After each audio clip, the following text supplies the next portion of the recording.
Facebook. Hey there, LinkedIn. Hey there, YouTube. Hey there, you, wherever you are watching. And a shout out to Tom Hanks if you ever decide to tune in. You have stumbled right into Kari's Corner. I am so happy that you're here today.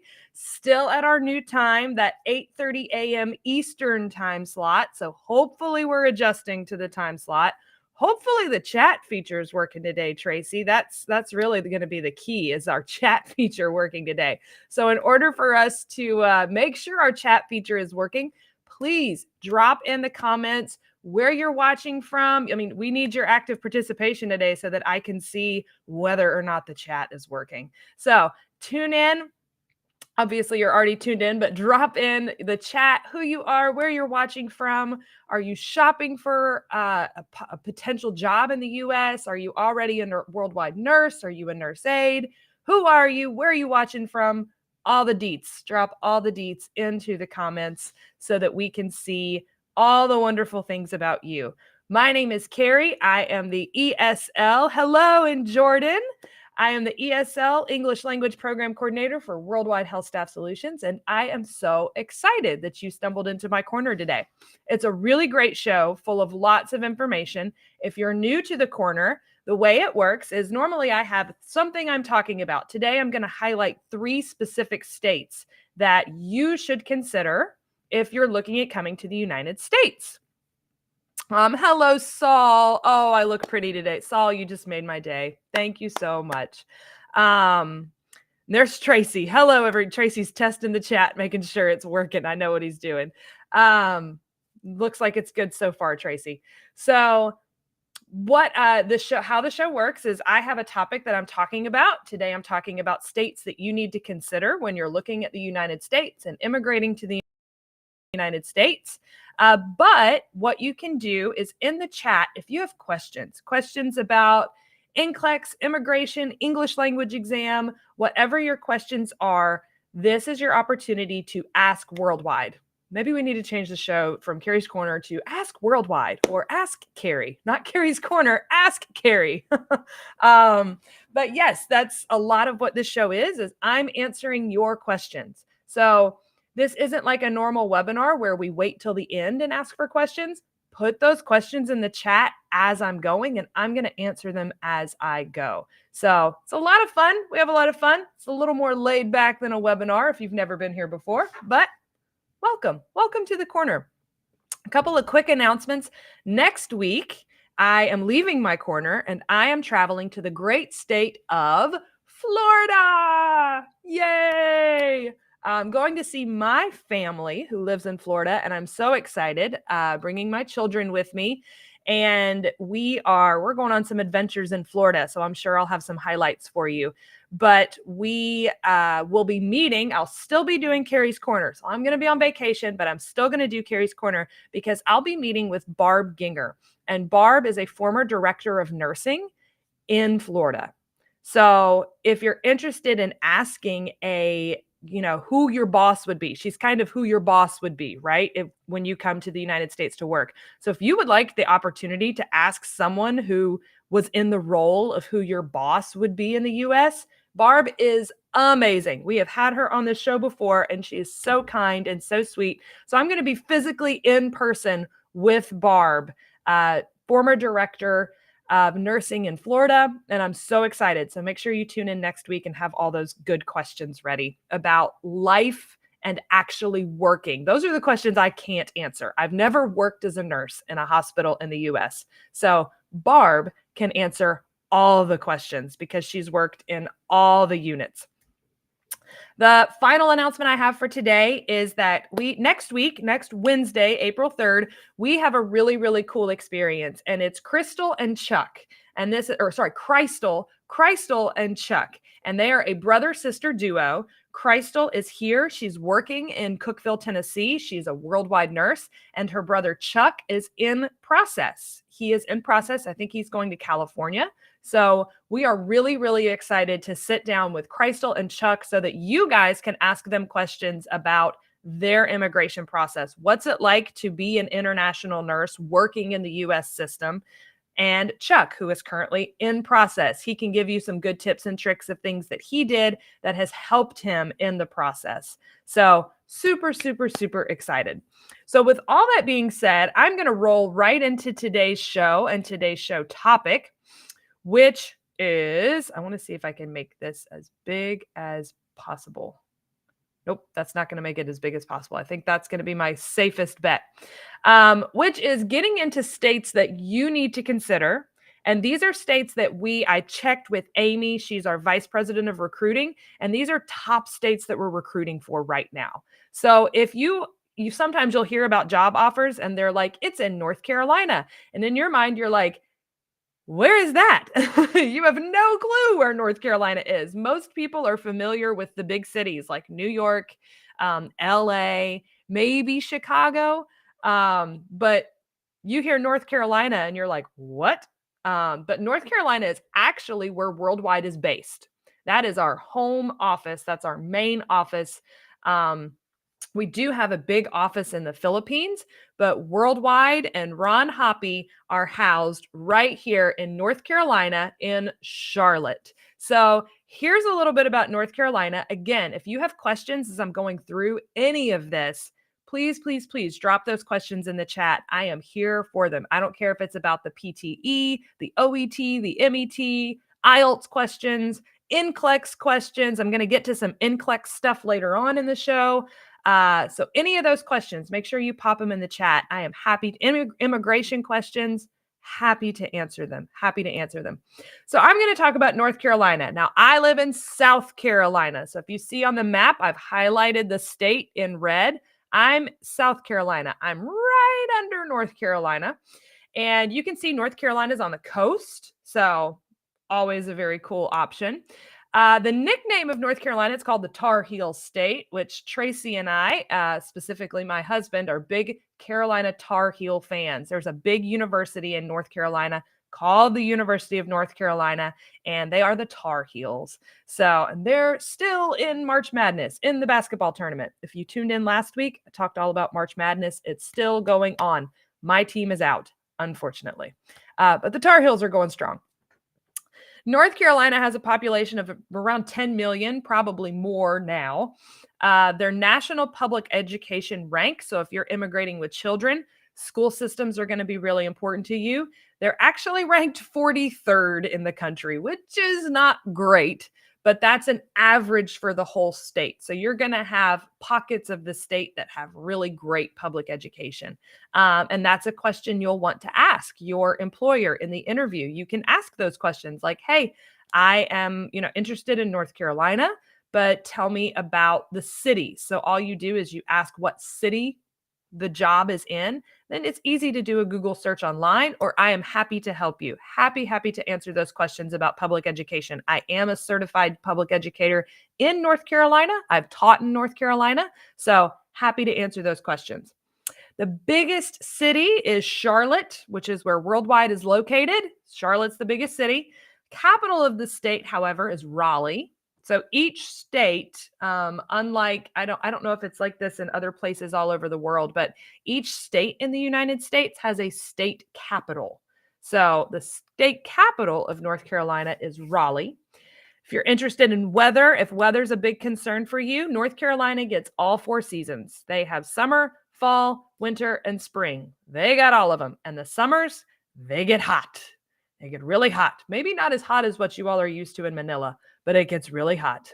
But it can also get really cold. So you've got the coastal area of North Carolina with some beautiful beaches, but then you also have the mountains in North Carolina where you're going to get some beautiful snow. So any and everything in between. If you're located, for example, in Charlotte, which is kind of in the center bottom of the state, you've got 3 hours to the beach, 2.5 hours to the mountains. It's a great spot. It's a great spot to be. We have great employers in Winston-Salem. Winston-Salem is closer to the coast. You're going to be about an hour from the beach. A little more of a hike to the mountains, but about an hour from the beach. It's a great place to be. Great place to be. North Carolina is amazing. Healthcare workers always come to our office for assistance if possible. All of those, yeah, no, all the travel and the partnering things. Thank you so much, but that is not what this show is about. So you are welcome to send a general question to our info box at Worldwide if you'd like that information. But thank you for tuning in. The hobbies, or I forgot to change that in the template, obviously. Licensure by endorsement, which is what a lot of our nurses are applying by. Licensure by endorsement.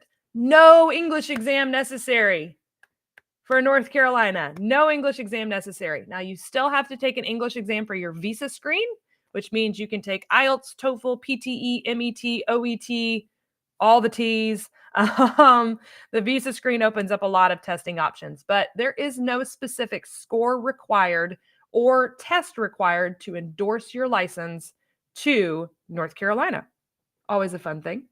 A great thing is, and a great question we often get is, what's the nurse to patient ratio? Now, again, this is a state average, and it's going to vary facility by facility, but a state average is 12-1. So every nurse has 12 patients. Now, there are federal laws for specific areas. For example, like in the NICU, for example, the babies, you're going to have, it's a much smaller nurse to patient ratio. If you're in a very intensive care unit, an ICU, again, that's going to be a much smaller number because of federal regulation. So 12-1, again, is a state average. That's taking all of the units of a hospital and all across the state and giving you an average. So why North Carolina? You've got beautiful mountains, beautiful beaches, and everything in between. So if you're an outdoorsy person, if you like big cities, if you like a great cultural scene, art scene, North Carolina really does have it all. Fun facts about North Carolina: on our license plate, or their license plate, it says first in flight. The Wright brothers, who I don't want to say invented flight, discovered flight, or invented a flying machine, right? That is, they're in North Carolina. North Carolina actually has alligators and bears. So there are some alligators in North Carolina, but black bears, if you ever go on Instagram and you see videos of these mischievous black bears, they are all in the mountains in North Carolina, and they don't get very big. I think when they're standing, they get to around 6 feet in height. Obviously they're not dogs, so you don't want to go out there and pet on them and love on them. But they are mischievous, and they are really, really funny creatures. So black bears, if you're in the mountains of North Carolina, they're so funny. Watch Instagram videos of them. They're the funniest bears, in my opinion. They'll get on people's trampolines and jump on people's trampolines. They're just very mischievous. So it's a cool animal. It's a cool thing to see. And then the Biltmore. The Biltmore is in Asheville, North Carolina, which is in the mountains. And Asheville is a really cool scene. If you're a younger nurse and you don't have a family yet, or anything, like a young couple with no family, the mountains of North Carolina are a really cool scene. Really great scene for young couples and families too, but young couples really. So the Biltmore is built by the Vanderbilts, which was a very prestigious family in the United States and in United States history. So super cool. If you've ever seen, it's a super old movie. It's called Richie Rich. That's where it was filmed, was at the Biltmore. So North Carolina, ladies and gentlemen, great state, a great state. I lived there once. It's pretty cool. Tracy lives there. It's a pretty great place to live. So we're switching gears. We're moving inland into the U.S. Iowa. I specifically chose Iowa because I am getting a lot of questions about the English exam and the Iowa Board of Nursing. So the Iowa Board of Nursing has declared, I have it in writing, that they accept a visa screen for licensure by endorsement as proof of an English exam. So a lot of rumors out there that Iowa is an IELTS and TOEFL only state. This is not true. False, fake news all over the place, okay? I have done My research, I have spoken to the director of international licensure in Iowa. It's on their application. It says they will accept a valid visa screen as proof of an English exam, which means you can take any of the exams on the visa screen because Iowa, for endorsement, not examination, endorsement does not require you to submit your exam scores to them. So, opens up a lot of doors, right? A lot of people have been like, I don't want to go to Iowa. They're an IELTS and TOEFL only state. Wrong. Fake news. Consider Iowa. And here's why. Iowa, although it's inland, it's kind of in the center of the country, right? I've got it on a map right here. And it is a little more north, but it doesn't get as cold as you would think. I thought it would get really cold. I was wrong. Their public school ranking. So if you're immigrating with a family, Iowa is a great choice. They're ranked 16th out of 51 states. That's a really solid ranking. That's a really good ranking. That's telling you that their public schools are really good in Iowa, which is great. It's also small. So if you want to escape big city life, if you want to get out of seeing people constantly and being in big cities, Iowa's a great option, a great option. A population of only 3 million. That's 7 million people less than North Carolina. Their largest city is Des Moines, which is a great cultural scene. It's a beautiful city. It's a hip city. It's a happening city. But Des Moines is a great city if you're still interested in living in a city. Their weather stays pretty temperate, to be completely honest. It's in the 90s to the lows in the 50s to the highs in the 80s. Really great average weather. You're not going to have too many crazy extremes. Other opportunities as a USRN, currently working as an OR nurse, but no opportunities yet for operating room. Yep, operating room. That's a tough one. But yeah, as Tracy said, make sure you're applying, and recruiters will follow up with you as soon as they are able to.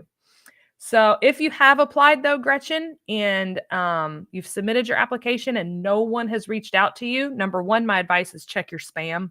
For some reason, our emails like to go to spam. But number two, I am happy to take your email and send it to our director of recruitment, and he'll look into that for you. But you've already given me your email, so I'm happy to do that if you have already applied and you haven't heard from anyone. Okay. So why Iowa? Iowa is naturally beautiful. There's not a lot of development. There's not a lot of people. It's a farming state. Lots of farming happening, which means farming areas usually have good old traditional families. It's not a lot of drama. It's very low key. That's why I'm saying if you're here and you're coming to the US for a change of pace and you want to raise your family, Iowa's a great place. It really is. It's a great state. Low cost of living. The median price of a house in Iowa is $207,000. That is substantially lower. Known for farming communities and very little traffic. Raise your hand if you hate traffic. Oh my gosh, you people in Manila, I don't know how you do it. I would be bald. I'd pull my hair out. Sitting in that traffic all the time. I don't know. It scares me. Oh, it gives me heart palpitations. Any highlights for the state of Virginia? I will be highlighting the state of Virginia next. That's on my next list of states to highlight. But if you have any questions about Virginia, please let me know. I'm happy to answer those questions. Iowa, like I already said, for English exam, visa screen for Iowa. A con for Iowa would be that there are no professional sports teams. So if you're looking to come to the US and choose a sports team to cheer for, Iowa does not have one. They have no professional sports teams.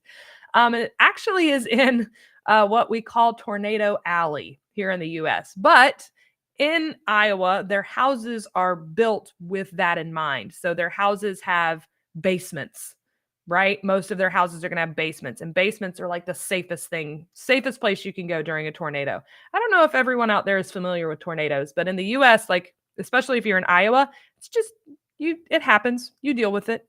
Kind of like hurricanes. If you're on the coast, you're like, it's a hurricane. We'll be fine. We're good. That's how Iowa feels about tornadoes. But it is in what we call, there's a nice area in the United States that's called Tornado Alley. And that just means that the conditions are right there for tornadoes more than they are in other places.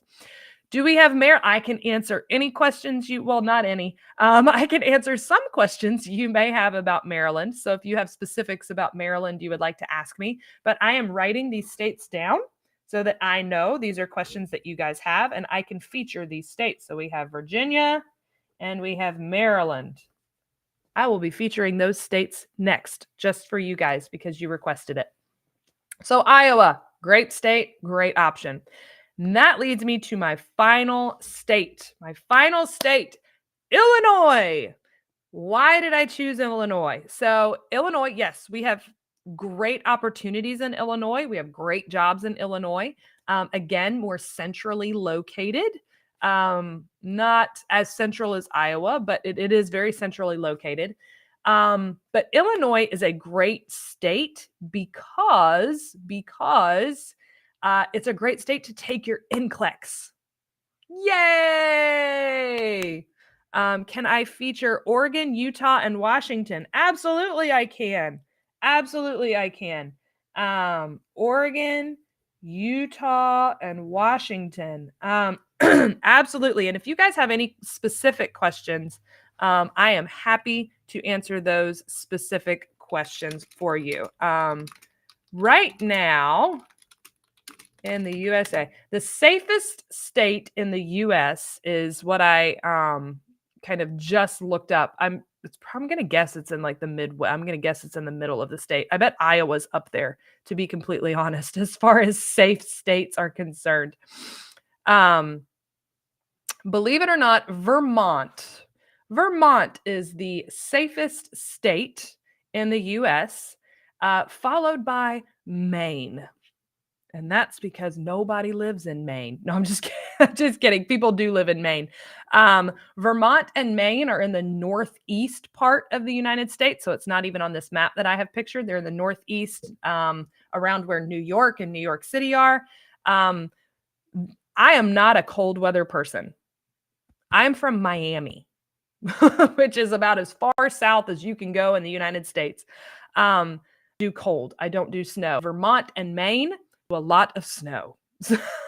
So to me, it might be safe. It would be safe for me because I would never leave the house. Would never leave the house. But according to Business Insider, Vermont is the safest state in the United States. So great question. Great question.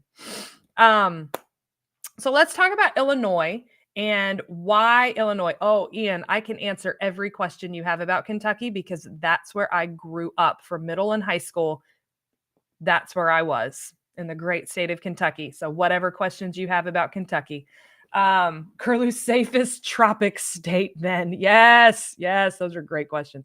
I bet, I can pull up that list. But while I'm pulling up that list, absolutely. Let me talk about Illinois. Illinois is a great place because it's a great place if you're shopping around for places to take your NCLEX. Illinois is a great state to take your NCLEX because what do they require? They require a CES report. So when I say CES report, that is not a Carnegie evaluation. That is not a Carnegie evaluation. That is a CGFNS Credentials Evaluation Service, CES report. Okay? Do not get the two confused. I know we use CES interchangeably sometimes, but just so you're aware. IELTS or TOEFL is required if your education was not conducted in English. But your CES report from CGFNS will state if English was the language of instruction and in the textbooks. So if your language of instruction was English and it states that in your CES report, you don't need an English exam. They do require fingerprinting, and you must apply to both the Continental Testing Agency and Pearson VUE. So those are the requirements for taking your NCLEX in Illinois. Illinois is a great place. Not a lot of people do it, so their processing time is faster. Their processing time is faster than New York. I know a lot of people go through New York, and it's great, but Illinois is processing faster, okay? Education, they're ranked 20th in the US, which is good, which is really good. It's above average, not in the middle. It's in the upper half of education. Their nurse to patient ratio, again, is 12-1. Their population's around 13 million. And the reason for that is because they have Chicago. Chicago is in Illinois, and it's a big city. It is up there with a big city. It's got a big airport, which is great for international travel. Fantastic. So that's another reason Illinois is fantastic, is because it puts you in the same state as a big major international airport. And Chicago is huge, big airport. Their capital, though, is Springfield. And the reason their capital is Springfield is because of Abe Lincoln. Abraham Lincoln moved his legal offices to Springfield. Illinois likes to claim that they're the land of Lincoln. But a fun fact, here you go, Kentucky. Here you go, Ian. Here's your Kentucky fun fact. Lincoln was actually born in Kentucky. He was born in Kentucky. Now, he lived in Illinois, fine, but he was born in Kentucky. So he's a Kentucky boy. Some pros about Illinois. It's a very vibrant cultural scene. It's a central location in the U.S. So to get to the East and West Coast, you're looking at around the same flight times. Some cons, as you are, especially around the city of Chicago, you're going to have some high property taxes. And that's just, when you own property, buy a house, all those fun things. They do have high property taxes, and their winters are pretty cold. So if you're looking for a warm state, Illinois is not the state for you. That's just how it is. So looking at safest states, I'm going to try to find you the warmest safe state. Arizona is actually ranked 14th. Arizona is pretty warm. Let's see. Iowa is ranked 11th. There you go. Iowa's ranked 11th. These are cold. These are cold. These are cold. Very cold. Hawaii. You want a tropical state that's warm and safe? Hawaii is ranked number 7 for personal and residential safety. Let's see. Connecticut, cold. Massachusetts, cold. Utah, New Hampshire, Maine, and Vermont. So it looks like Hawaii is going to be the warmest. But other than that, you've got North Carolina's on the list of top 20 safest states. Iowa's on the list for top 20 safest states. Virginia is on the list for top 20 safest states. I know there were questions about Virginia. North Carolina is on the list for top safest states. North Carolina is number 19 out of top 20. So there you go. There you go. What about Toledo, Ohio? I do not know specifically about Toledo, Ohio, but I can say specifically about Ohio. They're the worst drivers in the United States. That might be a fact. They're crazy drivers in Ohio. But it's a pretty cold state. In the south, you're bordering Kentucky. And in the north, you've got a Great Lake. So depends on where you want to be. Depends on where you want to be in Ohio. I don't know specifically about Toledo, though. Public transportation in Maryland, difficult to deal with. It depends on where you're living in Maryland. In the United States, Moorhead, Kentucky. There's a university there. That's where my little sister went to nursing school. My little sister went to Moorhead. Yay, Moorhead, Kentucky. So I can answer all the questions about Moorhead. Nebraska, I know nothing. I know they're Cornhuskers. Big farming state. I'm assuming it's a lot like Iowa. But public transportation, that's a great question to ask in all of the states. So the United States is definitely not as far along in public transportation as I would say Europe. Europe has a fantastic public transportation system.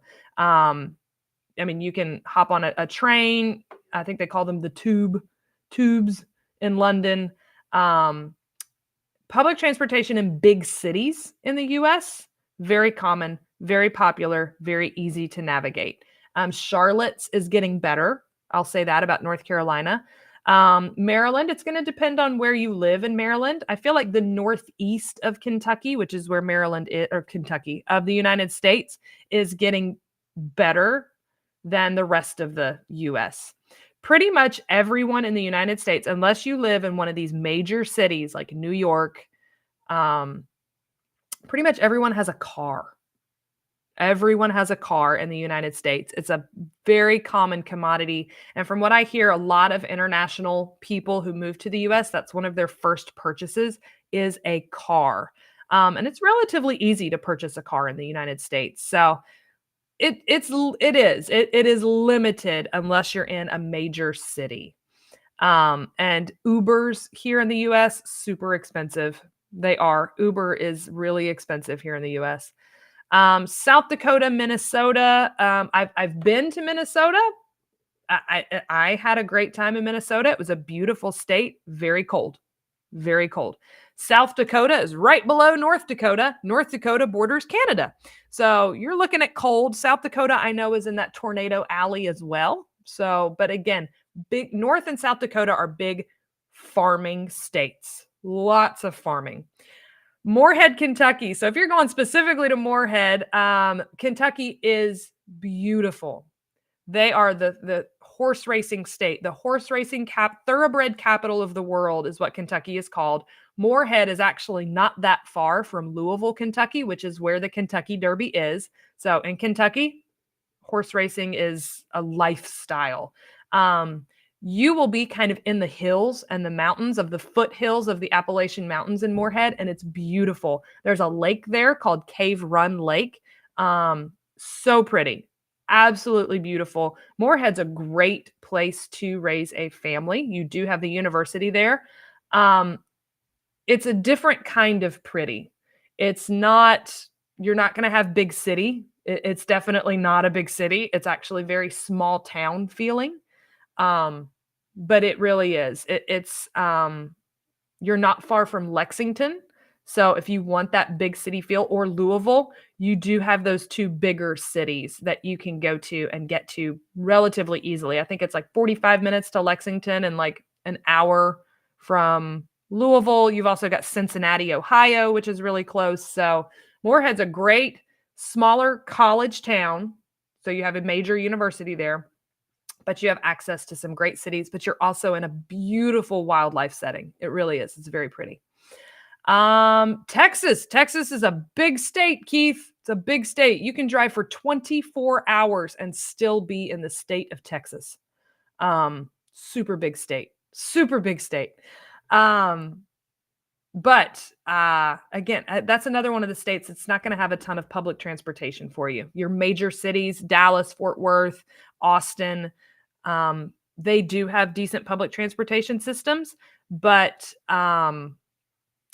Houston doesn't have a lot of public transportation, but Houston has a lot of great places to eat. I can tell you that.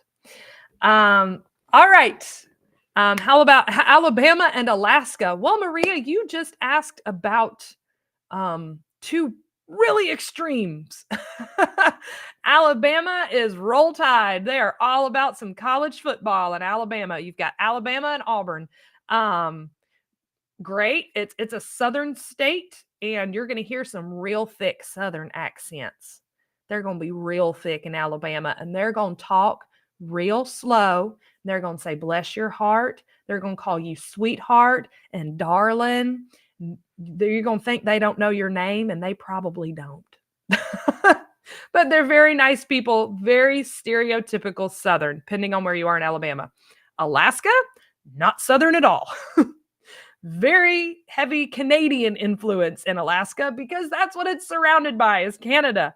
Very cold, very, very cold. And I think they're in that kind of area of the world where they have kind of darkness for a long time during the day, a few months where it doesn't really get very bright out. But it's an outdoorsy state. It's beautiful, absolutely beautiful landscape. We have black bears in North Carolina. They have grizzly bears in Alaska. Very big bears. Super cool. I have a very good friend whose daughter lives in Alaska, and when she first moved there, because she's from Florida. So she moved from Florida to Alaska. Think about that. That's cold. She hated it at first. She was like, this is awful. Now she loves it. She doesn't want to leave. So lots of things in Alaska. What state is good for a family with less racial discrimination? I'm hopeful in the United States that you are seeing less and less of that. The United States is a melting pot. And I feel like in the news, we are obviously going to highlight the negative, right? That's what the news likes to do. They like to point out all the bad stuff and the drama because that's what gets people's views, that's what gets attention. Um, Majority of the United States is not like that. It is not like that. Majority of the United States is very accepting.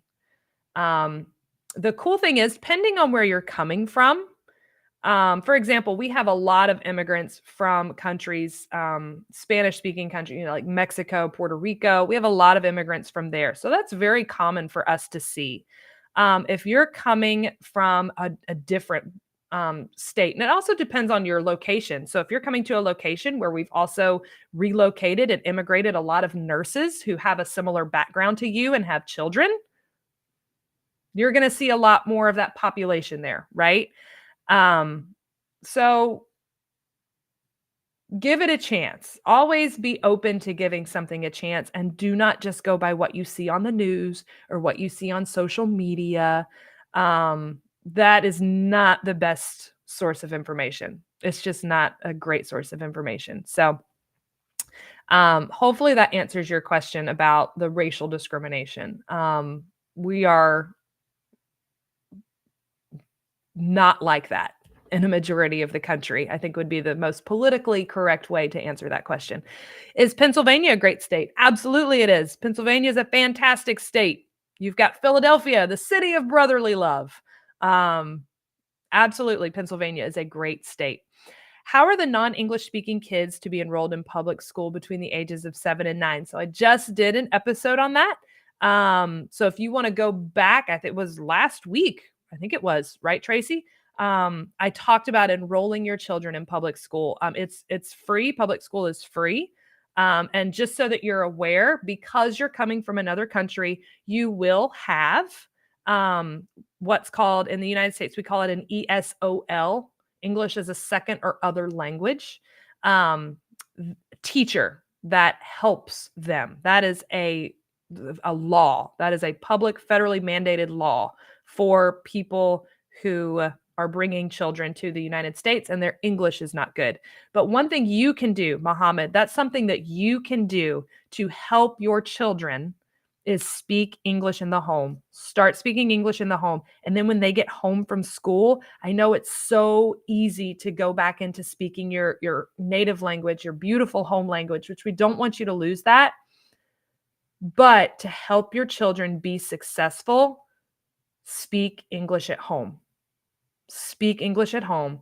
It's going to be good for you to translate into the workplace, and it's going to be good for your children because your children are not going to feel comfortable speaking it at school, right? Because they're going to be around a whole bunch of people they don't know. They don't want to mess up. They don't want to make errors because they'll be embarrassed. But at home, they can speak it and practice it and make those errors, and you as a parent can correct them, right? It's so much easier as a parent to correct them versus a kid in their class that they may be embarrassed by. So that's my tip. That's my advice for that. But lots of great questions. Thank you so much for sending these questions in. If there are states you would like to see highlighted, I've got Virginia, Maryland, Oregon, Utah, and Washington. I've got a lot of research to do on my end. I've only been to three of these states, 3 out of these 5 states. I've not been to 2 of the others. So for nurses who work in the clinic or facility, can they work on their off for online job? So are you talking about having 2 jobs? Like once you come to the United States, you work as a nurse and then you do something else? In the United States, we call that moonlighting. Teachers used to have to do it a lot because teachers were and are still underpaid in the United States. I can't answer that question. I don't know. That's going to be a question for your facility. They may have specific rules and conditions and all that kind of stuff. So it's going to be a very facility specific question. How about Baltimore, Maryland? Maryland is a great state, a great place to live. It's one of those things. A lot of times these bigger cities, you are going to have higher crime rates. That's just how it is. Bigger cities are going to have higher crime rates than these smaller towns and these smaller cities. So that is something you do need to know and take into consideration. It just depends, but that doesn't mean anything's going to happen to you. Once you get there, my advice is to ask other nurses, where do you live? How do you get to and from work? What trains do you take? What transportation do you use? Where do you eat? All of those kinds of things. Ask your fellow nurses. They're going to be the ones who can be the most honest with you. How can you assist one who is a caregiver in the UK to come to the US? Well, I cannot personally assist you, but you can submit your resume to on our website at healthstaff.org. You're welcome to do that. So it's not me personally, but if you submit your resume, one of our recruiters will hopefully reach out to you. So with all of that being said, thank you guys so much for your feedback this week. It was super helpful. Thank you for all of the wonderful questions that you asked. Next week, I will be live from Florida with a former director of Florida Nursing, Miss Barb Ginger, and I'm so excited for you guys to tune in, for you guys to meet Barb and ask her questions. Like I said, this is your opportunity to ask your boss all the things you want to know, right? About what it's really like working in the hospital settings. So all the hearts to you guys. Thank you so much for tuning in today and stumbling into my corner. But remember, don't face the corner, face the world with world